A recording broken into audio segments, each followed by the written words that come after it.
দীর্ঘদিনের সংগ্রাম, নবদ্বীপ ঘাট পর্যন্ত রেল লাইন পৌঁছানোর যে দাবিতে বহুবার এনকোয়ারি আন্দোলন করা হয়েছে।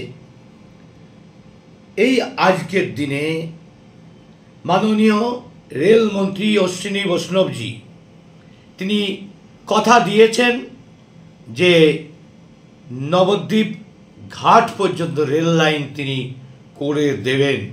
এটা আমার জীবনের একটা বড় আশ্বাস, আর এটা কয়েক মাসের মধ্যেই বাস্তবায়িত হওয়ার জন্য পদক্ষেপ গ্রহণ করবেন স্বয়ং রেলমন্ত্রী।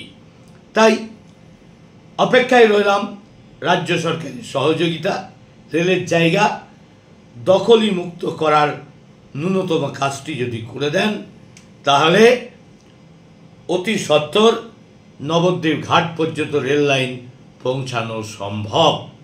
এই কথা আজ আদায় করতে পেরেছি বলে খুব ভালো লাগছে। আমি আনন্দিত। এতদিনের পরিশ্রম অল্প কয়েক মাসের মধ্যেই সার্থক হতে চলেছে। ধন্যবাদ। আজ এ পর্যন্ত। সঙ্গে রাখুন 24 ঘন্টা ইন্ডিয়া টিভি। দেখতে থাকুন সব জেলার সব খবর সবার আগে 24 ঘন্টা ইন্ডিয়া টিভির পর্দায়। নমস্কার।